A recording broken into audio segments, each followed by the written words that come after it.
All right, welcome everybody. We'll start off with Brittany as usual, and we'll get going. I hit the wrong button. Here we go. Let's try that again. There. A little bit of room so you guys can see what I'm doing. So tonight we have two really fun recipes, and I like to say that the Olympics are coming out on Friday at the opening ceremony, and the Olympics are kind of like my Super Bowl personally. I'm geek out over the Olympics. I watch the entire opening ceremony, the end ceremony, all of it in between. I just have like great memories growing up, being a fan and watching the summer and winter Olympics. So these two are kind of like my Super Bowl foods that I'm gonna make for Friday and share with you guys. But they're great, just like comforty foods that you can have any time of year. So the first one we're gonna do is the sweet potato loaded fries. And I love this recipe because it's such a comfort food, but also has so many great vegetables that are incorporated and kind of hidden in this recipe. So we're going to start with that first. So I'm just taking 4 sweet potatoes. They can be any variety that you like. These are just the regular orange ones that we find here. And I cut off the very ends of them, and then I'm cutting them in half to make it easier to make fries. So this is my favorite way to make sweet potato fries. And you're gonna see here that we're actually gonna cook them and then take them out of the oven halfway through and season them. And that's because we're not using any oil. So I find whenever you're cooking oil free, we still want the seasonings to stick on it. And there's a little bit of moisture when you cut them open. So a little bit can stick, but once you bake them, it sticks even easier. So instead of seasoning them now, what I'm gonna do is I'm gonna cut all my fries up, bake them for a little bit, and then I'm gonna season them and finish off baking them until they're nice and soft.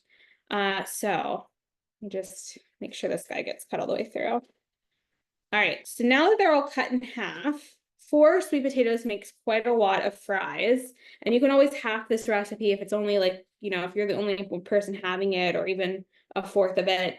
It will last pretty well in the fridge. If you take all the components of the loaded fries and separate them and store them, like we're gonna make a sour cream, we're gonna make the guac, the fries, all of that, just don't put it all on one plate and wrap it. You just want to keep everything separate until you're going to enjoy it. And you could even keep it separate and then make yourself a plate when you're ready. For the fries, you can make this ahead of time, just whenever you're ready to have them the next day or so. Just pop them back into the oven or even the microwave just to warm through. And if you pop them back into like an air fryer or an oven, it'll help like crisp them up a little bit more. They're not going to get like super crispy because again, we're not using any oil. But they do a good job.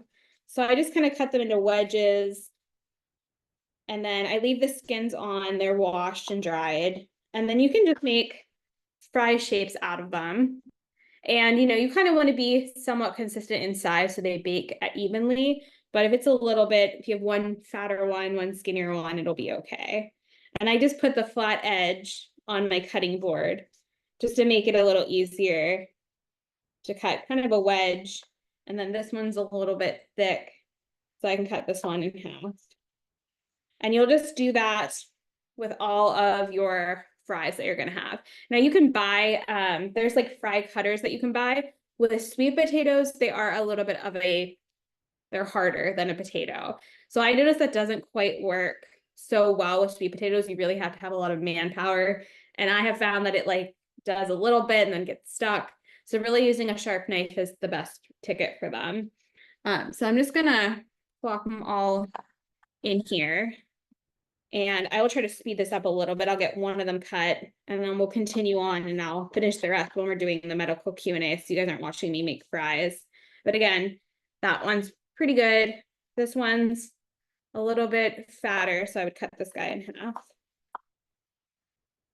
And they're just great. You can make sweet potato fries on their own. They don't necessarily even need seasoning, but you can add any seasoning you want. So this recipe, you can kind of take it apart and use a lot of the different components for other recipes too. But I love sweet potatoes. If you're not a fan of sweet potatoes, you can use regular potatoes for this, like russets as well. But I do try to sneak in sweet potatoes over white potatoes when I can. And there's so many varieties. There's Hana yams, there's the Japanese sweet potatoes that can kind of change it up. So, you always try a different one. So that one's pretty good. Okay, so pretend I cut up the rest of these, which I'm gonna do after we get started. These are gonna go on a baking sheet lined with parchment paper. So I have that here. You're gonna preheat your oven to 425. It's already preheating. What's nice about these two recipes is they both do it at the same temperature, which is another thing I love. So I'm gonna balance that real quick. And you just want to make sure that there's some gaps, just like you would do any fries, so that it gets enough airflow to cook each one. So you can kind of like lay them out and just continue on. So we're going to pop this into the oven. And then we are going to make some other things while these are cooking. So again, these are going to go in. And then halfway through, about 20 minutes, we're going to pull them out. We're going to add the seasoning to it. We're going to put them back on the parchment paper and put them in for another 20 to 25 minutes till they're soft enough that you can really tell that they're fried. They'll crisp up a little bit on the outside and they're finished. Okay. That's step one, just do the fries. So you can, in a little bowl, you can put the seasoning mixture. So we have a teaspoon of smoked paprika, garlic powder, onion powder. I like chili powder, just a small bit in these, and black pepper. But if you're not a fan of spice, you can leave those out. You can just add a little bit more of the paprika, or you can change it up. Like chipotle powder is great in this. If you get anything from local spicery, they have a bacon seasoning that doesn't have bacon in it, but that one's really a fun one to try. Lots of different things that you can kind of change it up. So other things for the loaded fries will be a can of black beans, or you can actually buy black soybeans, which I actually love to have too. So you're just going to rinse and drain this. This is going to go on there. You can make them from scratch if you want as well. It doesn't have to be canned, but it's even easier if it's canned. We're going to make a batch of our lower fat guacamole in a second, a batch of our sour cream, and then we always add like a big, beautiful chopped tomato to it. And I always serve it with some fresh lime that you can squeeze on top.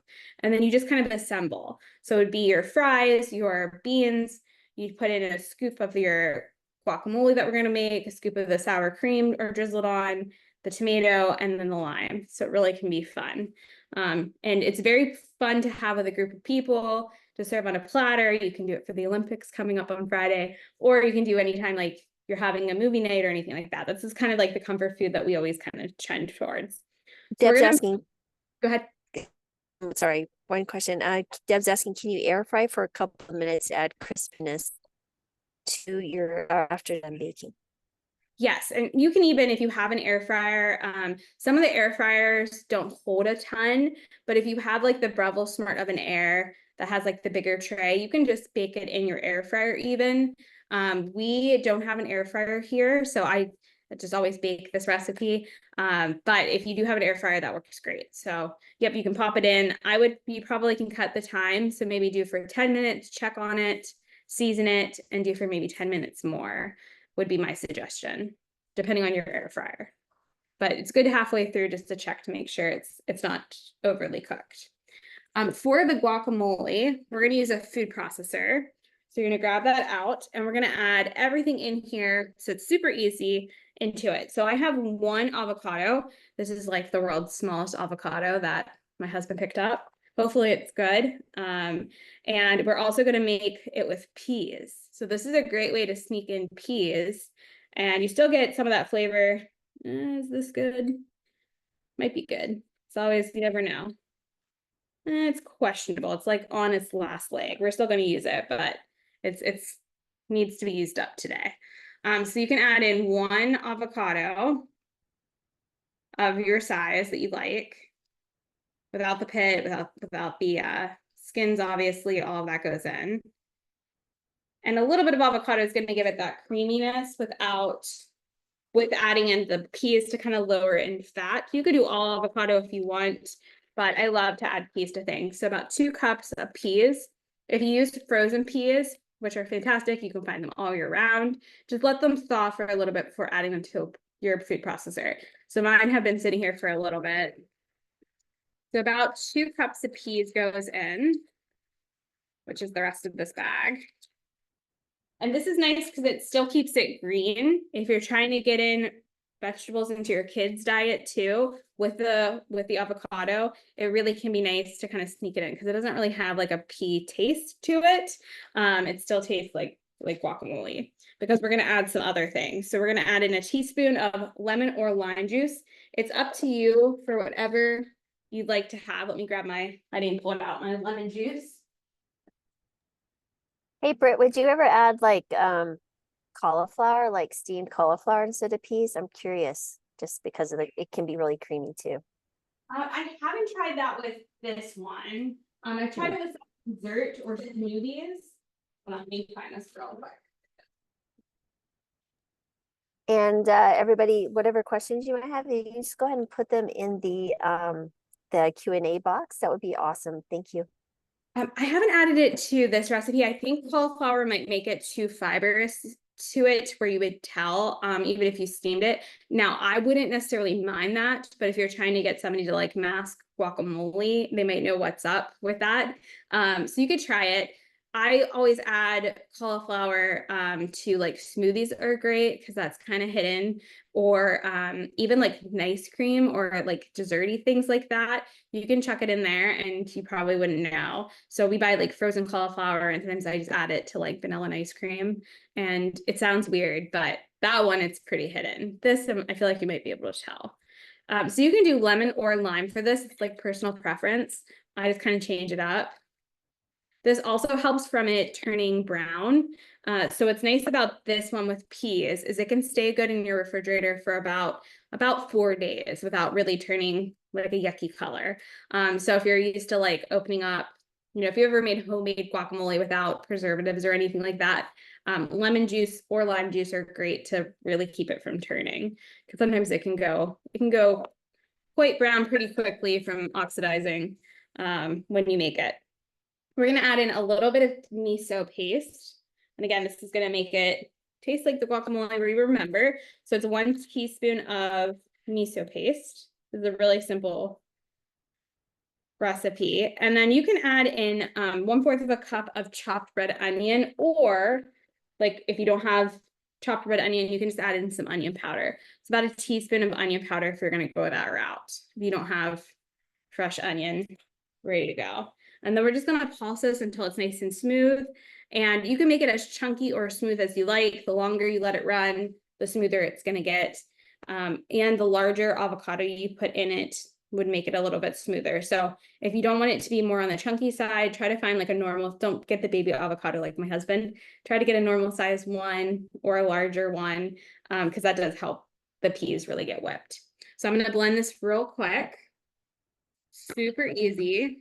You also could add like jalapenos to this if you want it to be spicy, or red pepper flakes. I'm not a very big spicy person, so this is perfect. And then I like, because my husband can like pick out what he wants and make it as spicy as he likes, and we don't have to like mess up the whole recipe. So we always kind of do it like this. But if you like spice, you definitely can add those to it. So let me put you guys on mute so you don't have to hear it blend.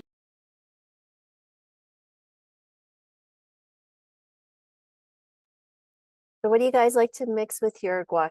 Love to hear while she's mixing everything. Let us know what you like to eat guacamole with. Or if you've tried a pea guacamole combo, I'd love to know.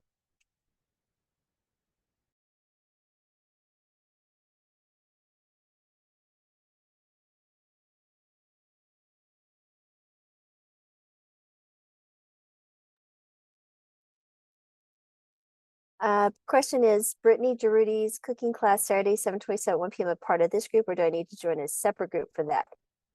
Brittany, that's your own cooking class, I'm assuming, on Saturday, the 27th. Oh, yep, that's part of our private like membership community that we have. If you're interested, you can always send me an email or message me after. I can show you how to get set up for it if you want to come. That one's a little bit longer. That's a 2-hour class of like a lot of cooking. But it's a lot of fun. All right, so you can see it turned out like a beautiful creaminess, and you just let your blender go. Again, if you use a larger avocado, it really can get like super creamy. I don't mind it to be a little bit like where you can see slightly pieces of the peas, because I'm not trying to hide that I'm eating peas. But you can see it turns out like a beautiful green color, kind of like baby food, but I'm sure Paul will be eating this a lot once he gets to have solids. So I'm gonna put that in a bowl. I'm actually gonna put it in a container. Now it can go in a container sealed again for about 4 to 5 days. And it'll be great. You can add it to so many things that you would eat guacamole with and serve it with. And again, we just like put a big scoop of it on our loaded sweet potato fries for this recipe. But I love making this. This is great. We add this to like salads even, or, make it a platter with hummus. You can make homemade air fried oil-free chips to have out of corn tortillas. It's just a really great way to kind of change up your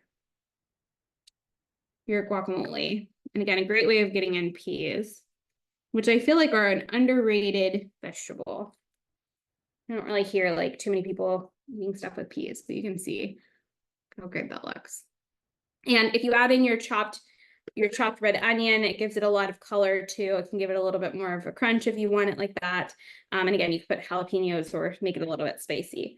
So move that aside. So I just keep it in these like mason jars. And you can buy like little lids. This is just a wide mouth mason jar. And we'll just store it. Sometimes if I know, sometimes I'm bad and I want to label it if it goes a little bit long. If I'm good, I'll remember it. But you can put a little piece of tape to label it to let you know when you made it. So it's nice and fresh, but just like a super easy guacamole. Okay. Any questions on that before I move to the next thing? I love that. We make that recipe a lot. So the next one we're going to make is the sour cream for this. Now, again, these recipes can be great for anytime you need a sour cream, anytime you need a guacamole. You don't have to put it all together as loaded fries if you don't want to. We might use this recipe very often, anytime we want sour cream. So we're gonna do 1/2 cup of raw cashews. If you have a nut allergy, you can do a couple things. You can use white beans to replace this. This recipe, you'll see that there's cashews, silken tofu as the top two. I have tried this recipe with like all different combinations of things.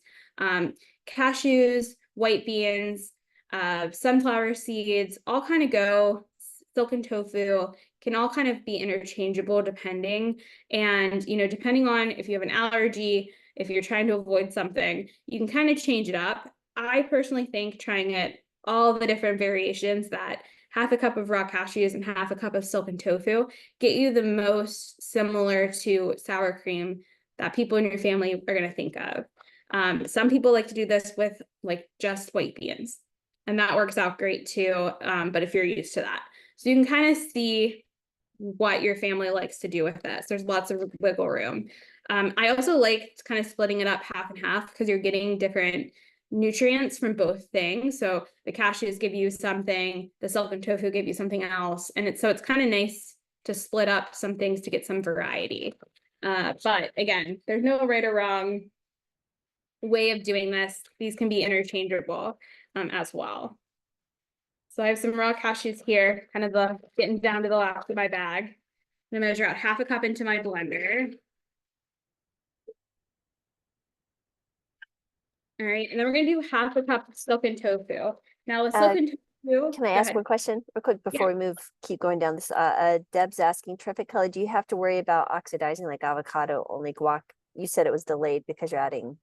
Yeah, you want to citrus. add something with like, you want to add lemon juice or lime juice to it, and that'll help cut the oxidation. You don't want to let it sit out for hours and hours and hours. It'll still eventually brown. But because there is less avocado and there's more peas and we're adding this, from my experience, it tends not to brown, and it'll last about 4 to 5 days in the refrigerator. Just make sure you cover it, properly. And if you're making regular guacamole and you're noticing it's browning quicker on you, try to up the amount of lemon juice or lime juice you add to it, and that'll help kind of stop that process, which is a little tip. And so for silken tofu, some people outside of the United States can't find silken. It's sometimes called soft tofu. So either or will work interchangeably. Again, if you have an allergy to soy, you can use white beans as the recipe states, or you can even do like all cashews if you wanted to. You could swap it out. You can even do sunflower seeds. I didn't have that listed here, but all of those are kind of interchangeable. So this is a big packet. We're only going to use half a cup. I will store this and use this for other things, other recipes. So just know if you get a package, have something to put it in a different container, because you're not going to use the whole thing. Let me just, I'd like to open this over the sink. You don't have to worry about draining a lot of the liquid, but you just want to not make it a mess. It's not necessarily not to add liquid to this, it's just it can become a little bit messier. So I'm just going to scoop out. And again, soft tofu is pretty much the same if you're not in the United States or you can't find silken. Now, some people do find silken tofu that has different like firmness. The silken tofu I buy, I've never seen it be firm or extra firm or anything like that. I would try to find soft and then, try to find one of the least firm ones you can find. So if you can only find firm versus extra firm, get the firm. But every time I buy silken tofu here, where we live in Pittsburgh, it's just called silken tofu. There's not a firmness to it. But that is a question I've been asked before. Okay, I'm gonna set that aside. I will box it up in a separate container. So raw cashew silken tofu, we're gonna do a little bit of lemon juice again, about 2 tablespoons go in. The lemon juice really helps to bring out a little bit of acidity that's in typical sour cream to balance it. And we're also going to add in a tablespoon of apple cider vinegar. So those two really balance it really nicely. And then we're going to add in a teaspoon of garlic powder, onion powder, and white miso. So again, it's a really very basic recipe, but it is so good on whatever you want to put sour cream on.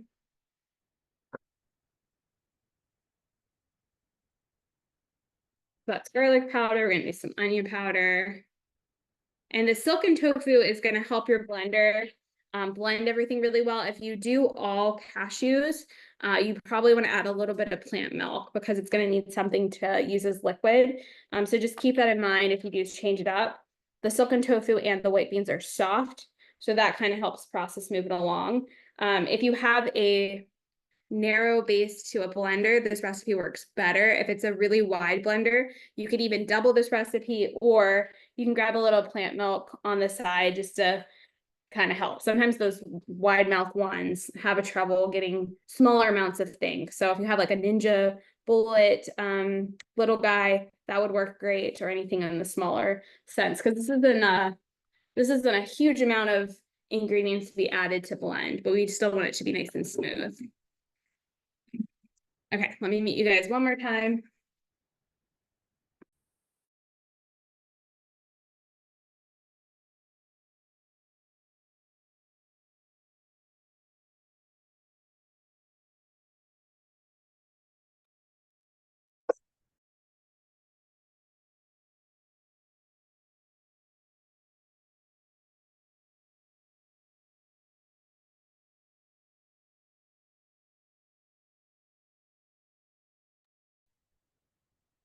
Okay. All right, so I'm going to do the same thing. I'm going to put it in another mason jar. And because it is, like I was talking about earlier, that my bedtime is now like 8:30, 9 o'clock, because I have oh my gosh, she's almost 9 weeks old on Thursday. Tomorrow, like what day is this?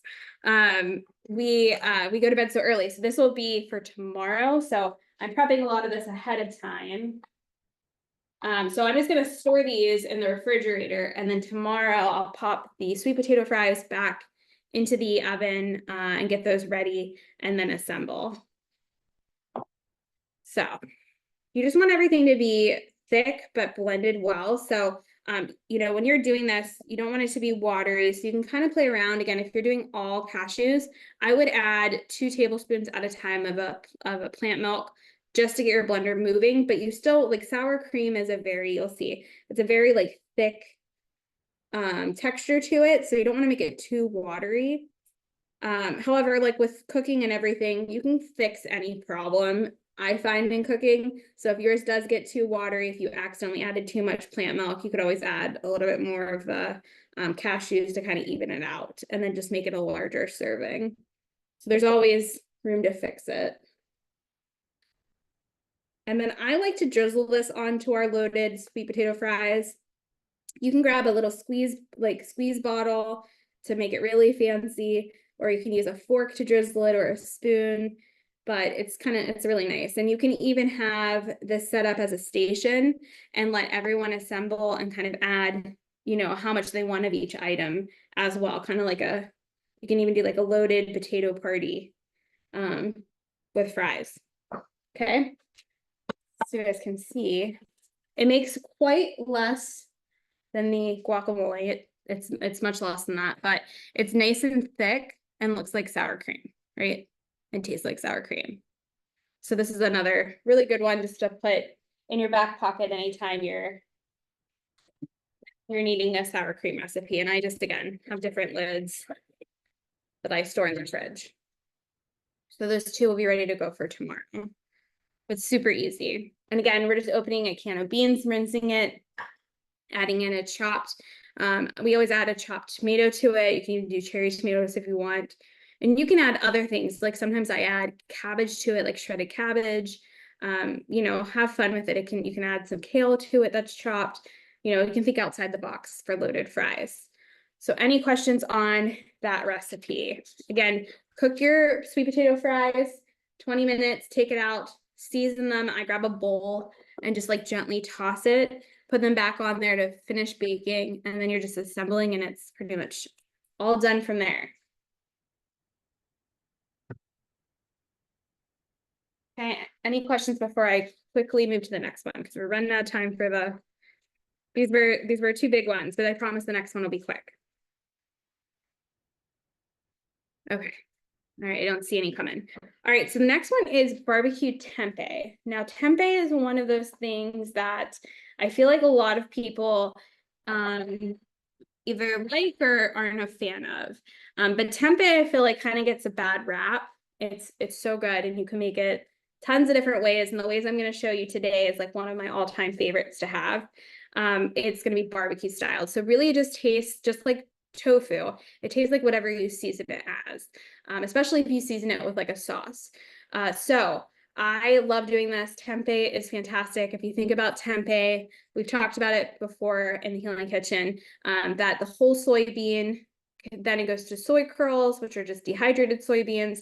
Then it goes to tempeh, which you can see the soybeans, and then it goes to tofu.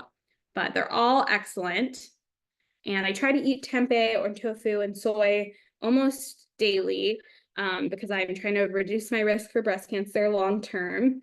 So I love getting it in, and this one's great. I actually have to like fight over, my husband I have to be like, don't eat it all, don't, you know, make extra, because this one's so good. So in the picture, you can see that they're on skewers. So you can make this recipe and you can actually get wooden skewers, which is how I like to serve it. Like when we have a get together, you just want to skewer them when you're baking them. And then you can serve it with that. The skewers, especially if you know, get ones that are food grade, won't burn in the oven. They do a really nice job holding up. So you can just skewer them. And that's also nice too when you're brushing on the barbecue sauce as we do this, for it to hold its shape. You don't have to skewer it though. That's a little bit extra fancy. You can also cut these into strips, or they can be cubes. And if you can't find tempeh, someone earlier today was talking to me and saying that they all of a sudden have a tempeh shortage. I think it was Canada. You can also use tofu for this. So you can cube up tofu and do the same idea. Now you'll notice that the temperature is 425, which every time we've done anything with soy, I talk about being at 250. And that's because we're going to make a coating for it that's going to protect it from really roasting, even though we're cooking at a high temperature. And I got this exact same idea of this technique from Dr. Greger, who always talks about cooking things at 250 or lower when it's soy or nuts or anything that's high protein, high fat. But if it's coated, it negates that. So you can cook something a little bit, you know, of a higher temp. So that is correct. The 425 is correct for this, but it's only because we're going to make kind of a crust to it. So I'm just going to open this up. When you buy tempeh here in the United States, most times it's like double packaged. And then because we want it to hold its shape, just try to be gentle when you rip out the outer shell. Sometimes it's easy to crumble.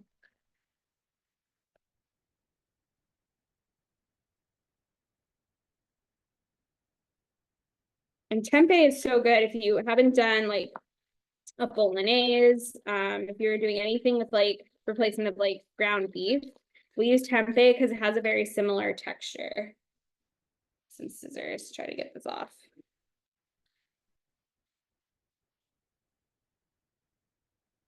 All right, so you get your block of tempeh out. You also can steam it. Sometimes people talk about it having a very distinct taste.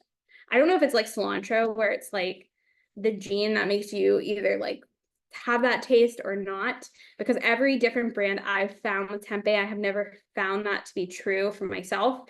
But if you do find that you're not liking the taste of tempeh, it's like too strong, you can steam it for a couple of seconds, and that seems to like take that away for most people. So if that's been holding you back from having tempeh, definitely give that a shot.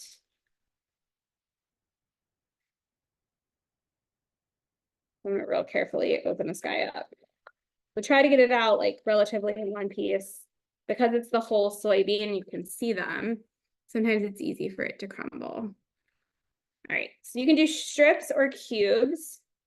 So I like to do strips of these so they could become like a little long piece, but you also can cube it. There's no, if I wanted to cube it up, there's no right or wrong way. And again, you can do this with tofu. Tofu is going to be a little bit softer, so try to get the extra firm tofu if you do it with this, and just, take your time, because tofu also can kind of get smushed easily. But you can see there's our tempeh.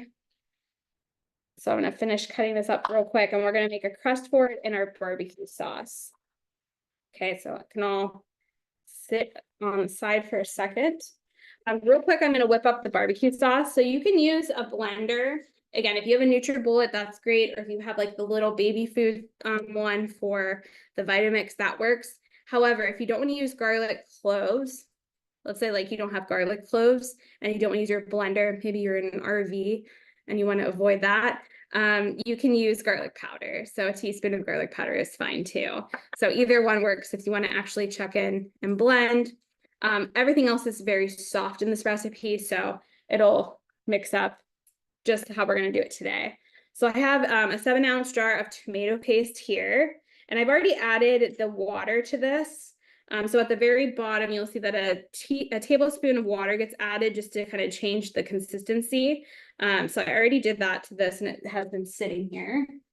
That's our tomato paste. Brittany, Jean's asking, do you ever cut the tempeh in half widthwise? You can, it's personal preference. So whatever shape or form you want to make, you definitely can. I tend to just, make little strips out of it, but you can do it just sometimes the bigger pieces you make, the more easier it is to crumble. But there's no like right or wrong way to cutting it or making pieces. To this, I'm going to add in 3 tablespoons of date paste. So I have my date paste here. And this is going to help kind of cut that acidity and make it a little sweet. Now, if you don't have date paste, you can also use a different sweet paste. Again, this kind of balances out that barbecue tomato balanced sweetness without adding any refined sugar.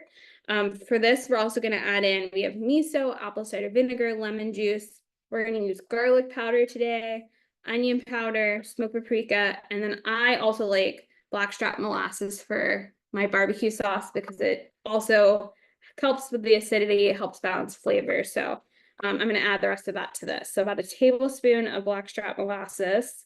This also helps to make it darker. So when you're serving it to people as well, not only are you like helping balance the acidity, but you're helping it look like barbecue sauce because we always eat with our eyes too. So it's a kind of nice balance between the date paste and the blackstrap molasses, which is why I picked it for this recipe. But you can see it starts to get like a deeper red I don't know if you can see on camera up top, it really shows, which is like a more traditional barbecue sauce color, and all the flavors balanced and everything as well.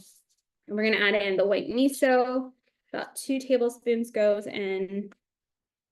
The white miso, if you are doing it by hand, just make sure you really break it up so you don't get any pockets of white miso when you do this. If you do it in the blender, it makes it even easier. We're gonna add in a little bit of apple cider vinegar and lemon juice as well. I may have to move this to a bigger jar. But we just take a minute to really stir it in.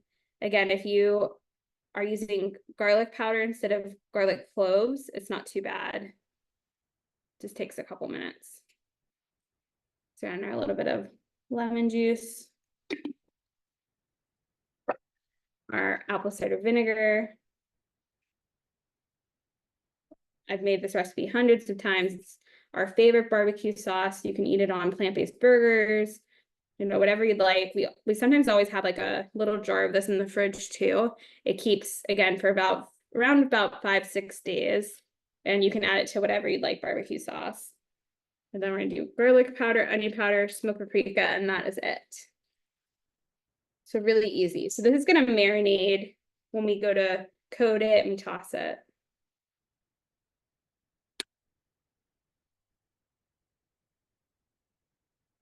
We can keep this in a little jar too.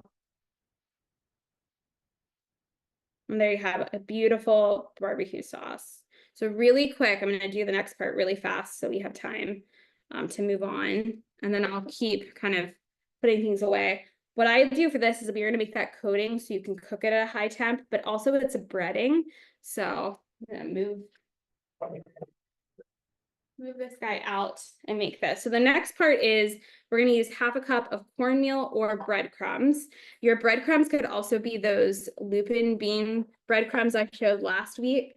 But I love using cornmeal also as breading. This is an organic cornmeal by Bob's Red Mill. And this is just a medium grind. Sometimes they're coarse or medium. Either one works. Whatever you can find at your grocery store. But this was no place fancy, just the local grocery store down the street from us. We're gonna add 1/2 cup. And I just add it to a bowl. And it's gonna be the color of the barbecue sauce, so don't worry if it's yellow, like it's not gonna mess up the color once we go to put that on. We're gonna also add in 2 tablespoons of nutritional yeast, 1 teaspoon of garlic powder, and 1 teaspoon of onion powder. And I'm gonna really quickly do this so we can, and then we're gonna add in 1/2 cup of water, and it's gonna make a batter for this. And then we're gonna batter our tempeh.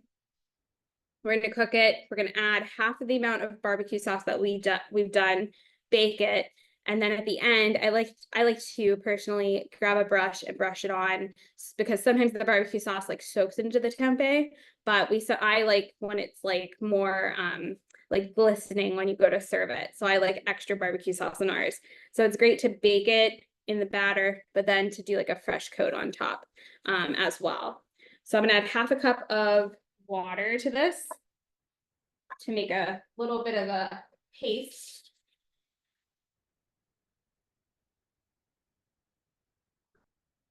We're gonna mix that up and then I'm gonna coat those. But if you want to start the medical questions, or I can answer any last second questions, I know it took a little bit longer.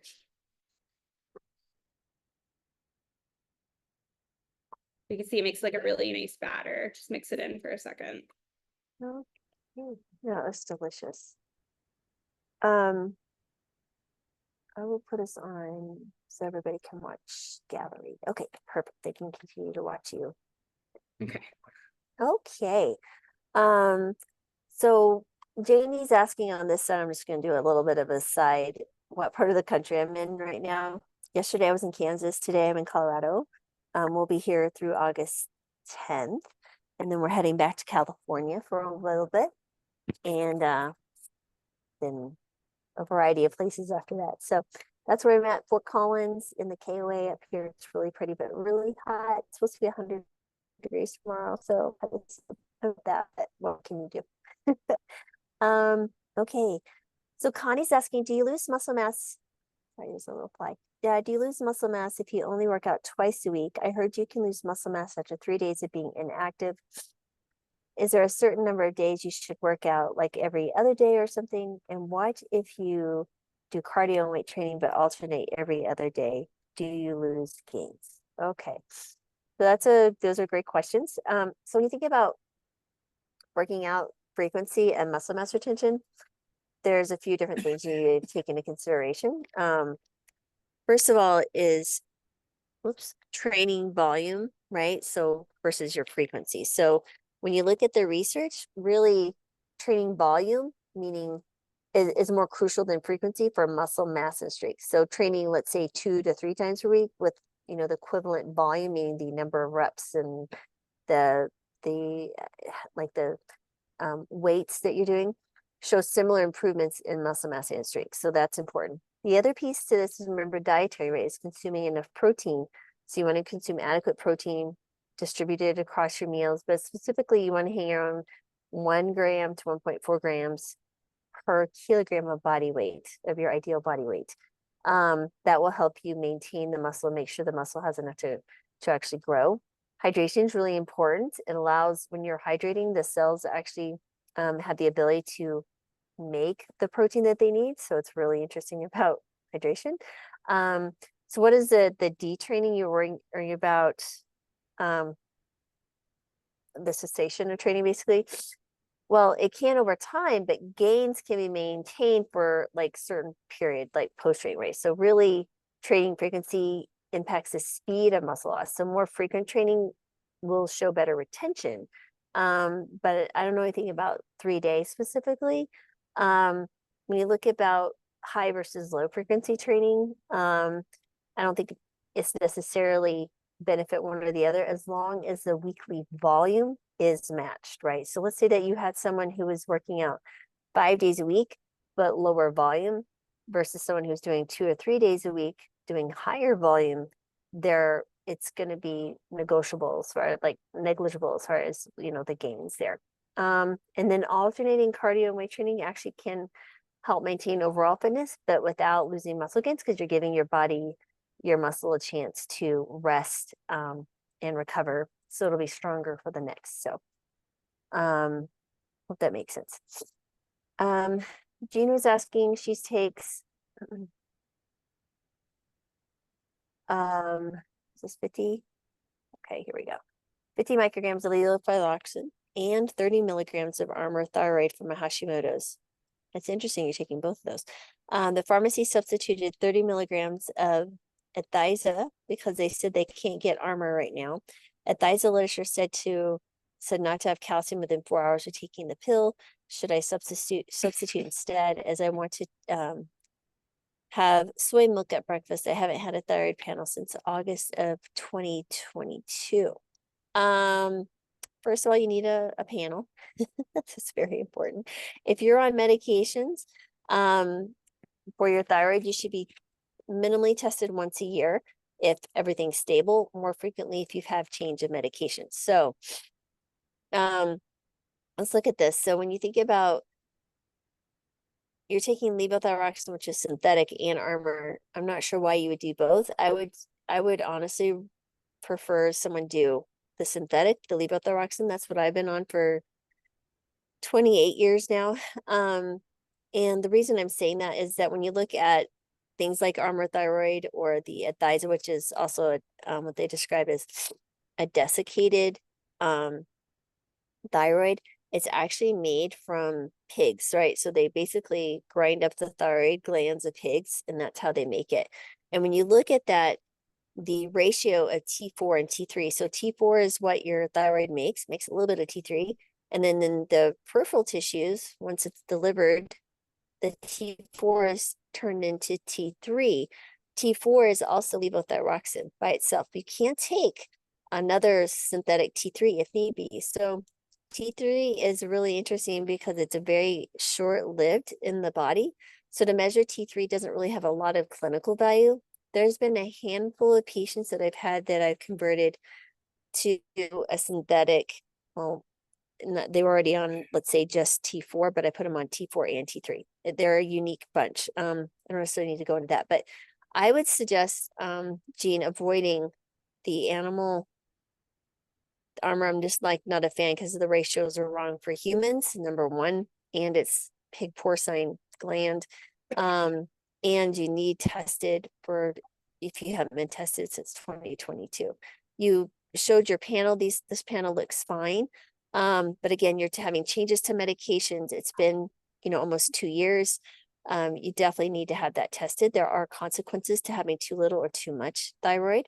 And so all sorts of things, bone health, heart health, lipid panels, all sorts of stuff. So really would encourage you to get that done. And like I said, I would probably stick to T4. As far as the calcium component, you're going to have some issues even on levothyroxine. But what I would say is give yourself an hour. It's going to be less interactions with the synthetic versus the porcine or the desiccated thyroid. So I would say at least an hour before. What you want to do is take it first thing in the morning on an empty stomach, or you can take it maybe 3 hours after your last meal before bed if you want to. But most people take it first thing in the morning on an empty stomach and wait an hour or so before they consume food. You may need to adjust medications. If you want soy milk or soy products in your breakfast, eat that for your breakfast and adjust the medications accordingly. Because to wait 4 hours, there's no way I could make it. I take it first thing in the morning and I do an hour later of eating breakfast. And I have soy milk every single morning with my smoothies. Well, my Vitamix is in the car. I got to get it out tonight. But yes, that's typically, so that's my recommendation. And you mentioned trying to find me a charm. That's because I'm no longer in the plant-based telehealth charm. I have my own charm. So if you go to drmarvis.com, scroll to the bottom, you can set up an appointment, Jean, and I'd love to see you as a patient. Not a problem at all. It discusses how to do that there. Let's see here. Deb says, sorry, here we go. Hey guys. Deb is asking a question, and I'm really sorry to hear about this, by the way. Deb says, Dr. Mars, I have a friend that has had a stroke this past weekend. She didn't recognize the sign. She had dizziness and headache as a stroke. The next day she went to the hospital. She still didn't feel well or felt off, and learned she had had a stroke. What are the signs of strokes for women? I think of clutching the chest and arm tingling. Does this apply to women as well as men? So let's talk about that. So first of all, I'm sorry about your friend. Please tell her we're sending best wishes for healing. Yeah. So when you think about the when you think about strokes, right? So this is not the clutching chest like a heart attack, like you're describing. So basically, it's really important you think about the common strokes for both men and women. Number one is going to be sudden numbness or weakness. Like for example, the face, you might see it drooping, an arm that's weak, or a leg, especially just on one side of the body. Sudden confusion, trouble speaking or understanding speech. So the stroke can affect different parts of the brain, and you may be the only evidence is that they can't, like, maybe they can think the word, but they can't speak it. And then there's maybe sudden trouble seeing, like it can visually cause problems. Again, of course, with weakness comes trouble with walking. Then of course you can have dizziness, loss of balance, or loss of coordination, especially if it hits the cerebellum area, or you can have a very severe headache, right? Or loss of consciousness if it's like a brain bleed, that type of stroke. So there's two different types of strokes. You have a stroke where the blood vessel ruptures, and that's a brain bleed. That's very, very serious and high risk of mortality, versus another type of stroke where there's an embolism or something. It's almost like a heart attack in the brain, where there's a clot that goes into an artery and then deprives the brain of oxygen and blood that way. So now let's think about women. When you think about women, it's going to be a little bit more general, right? So you have weakness, just kind of, but not necessarily specific limb weakness. You could definitely have headache. I think that's more frequent in women. More of the dizziness, the nausea, the vomiting, or altered mental state or confusion. So those are going to be the ones for women specifically. And again, I hope you please tell your friend we hope she's getting better soon. Let's see here. Emily's asking a question here about Oops. There we go. For someone who is not currently plant-based, but is open to moving in that direction, which is excellent. Any tips for increasing HDL levels or just focus on lowering total cholesterol, as both were not within normal ranges? Also, for someone who is plant-based and exercises often, any particular styles or tips to help with fertility? Okay, so let's start with your cholesterol. So a couple of things. Eating plants alone are going to lower your cholesterol, right? And with that will come some changes in your HDL. Exercise will help elevate your HDL.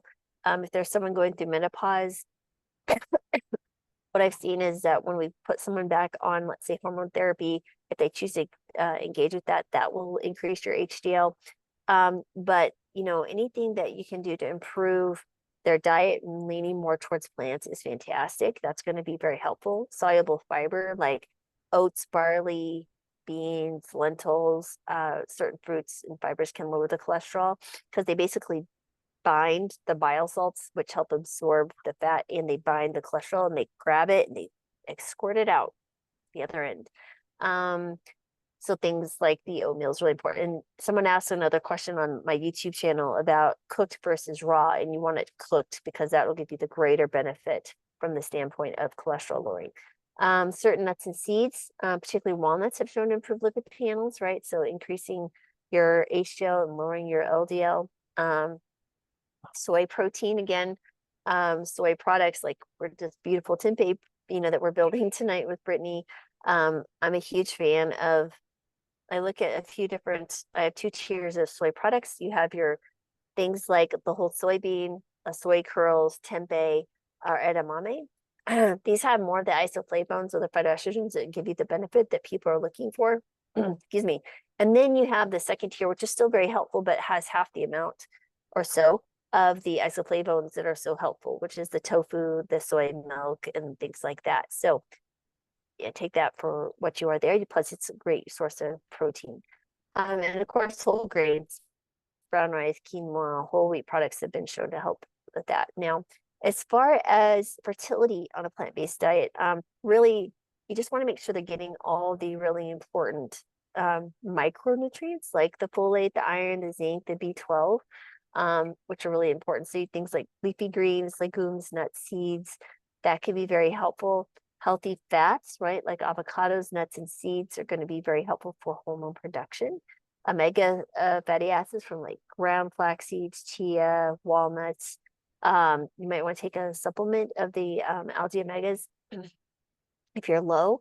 And of course, antioxidant rich foods, which is plants in general, but you'd like those dark green leafy veggies, and also the berries like blueberries, blackberries, things like that. The darker the better, black beans, things like that.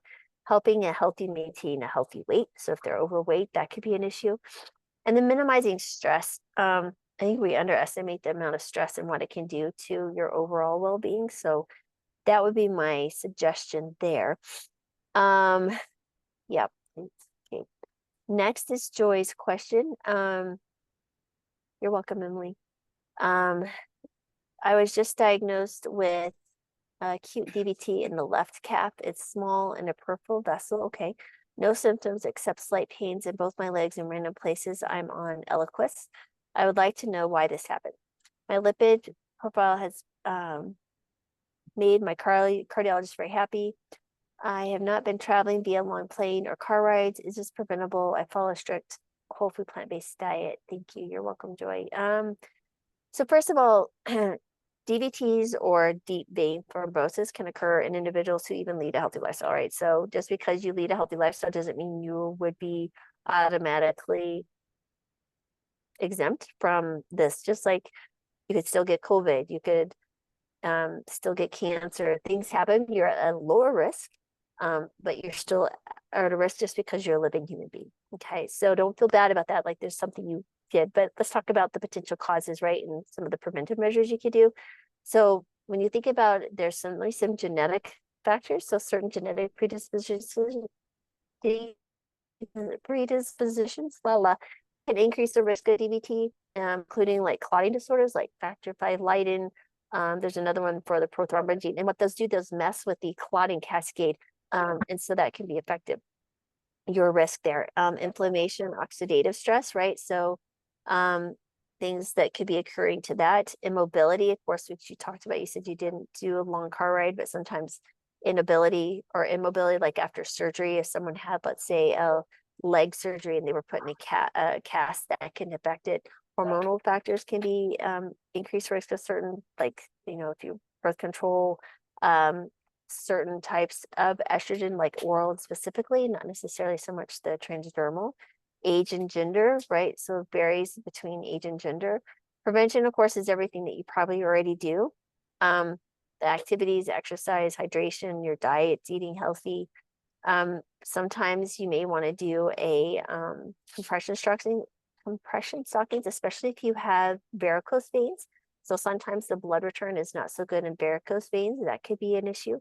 And then of course you're on the Eliquis as your doctor is putting you on to decrease it. So if this is your first one, you might want to talk to your doctor about your risk factors and if you need to maintain that long term, not just till you have dissolving of the actual DVT. So it'll vary person to person what those risks are, but they should work you up for biologic genetic risk factors. So, wow, look at all that. Looks so good, Brittany.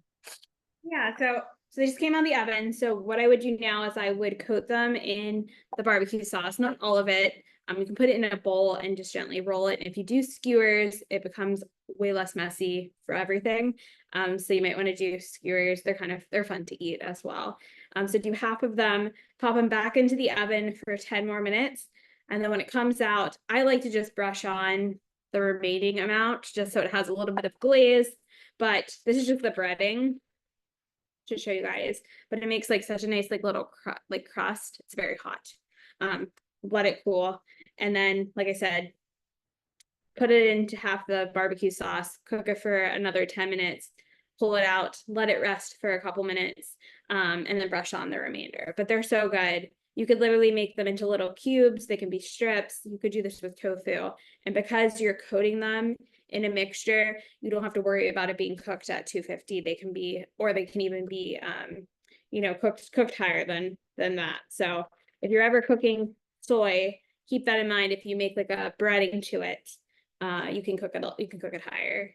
And then these guys, again, because it's like 8 p.m. here and I have to go to bed in half an hour because of my baby, I'll just store these and I'll cook these tomorrow, but really easy to make ahead of time, and like chopping everything is really the hardest part, and blending, but these are all ready to go in the fridge now for tomorrow. Even the barbecue sauce, you can make ahead of time, put a lid on and keep this ready for when you want to have barbecue sauce.